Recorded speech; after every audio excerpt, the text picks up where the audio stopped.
welcome to Variant One Shot. So I literally just got back from seeing Ant-Man, and I'm here to give you my thoughts. Also, there may be spoilers for the movie in this review, so you've been warned. I thought the movie was okay. I didn't think it was amazing, but I also didn't think it was terrible. In my opinion, it was just okay. The reason why I didn't love this movie like some of the other Marvel movies isn't because I think the Ant-Man character is stupid. I actually think Ant-Man is a cool character. I don't by any means think he's as cool as a character as the likes of Spider-Man or Batman, but I don't think he's nearly as dumb of a character as a lot of people think. Which I think a lot of moments in this movie proved, but I'll touch on that in a bit. The reason why I didn't love this movie and just thought it was okay was because I thought the story was kind of slow. I went into this movie expecting a lot more action and for it to be a lot faster paced. Now, that's not to say I need action like every 5 minutes to be entertained, because that couldn't be farther from the truth. I love good storytelling and character development. You actually need that for any good movie or comic book or just story in general, especially when you're first introducing a character to a whole huge universe. But again, I just personally thought the pacing could have been a lot better. Also, the villain Darren Cross again was just okay. The character wasn't necessarily bad, but nothing special either.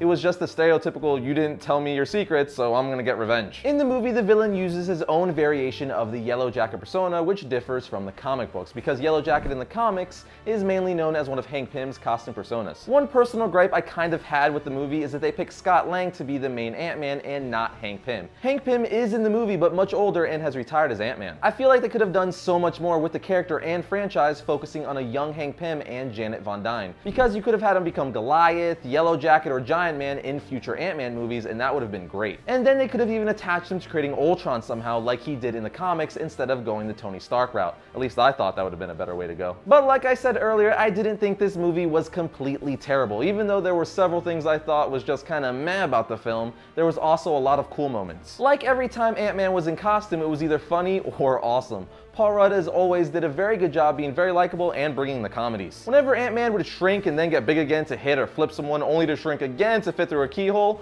was awesome. The special effects for all that kind of stuff was really well done. It kind of reminded me of that opening scene from X2 where Nightcrawler was teleporting, kicking butt left and right in the opening White House scene. So cool. Another thing I liked about the movie is all the references to other Marvel movies. There's a scene where Ant-Man is trying to break into the new Avengers headquarters or mansion that we see at the end of Age of Ultron. While trying to break in, he gets into a fight with Falcon, and it was hilarious and cool. I like how we saw the original Wasp Janet Von Dyne during the movie in a flashback sequence, and we get a tease of Evangeline Lilly's character Hope becoming the new Wasp in future movies. Also, the post-end credit scene where Cap and Falcon have Bucky Barnes captive was really cool. We are able to see the beginnings of Civil War, as Falcon suggests Stark won't be able to help them because of the Accords. The Accords basically means that Tony Stark is going along with what the government says and won't be able to help Steve Rogers. And as all of us know who have read the Civil War storyline, the government enacts a registration act forcing all superheroes to register under their real names, which of course Stark will play along with and Cap will be against. Hence Civil War. Wrapping up my thoughts, did I think this movie was amazing? No, but it wasn't awful either. So if you're a Marvel fan, I'd say it's worth a watch. Just don't expect it to be like Avengers or Captain America Winter Soldier good. Although if you like Ant-Man more than those movies, more power to you. Everyone's entitled to their own opinion.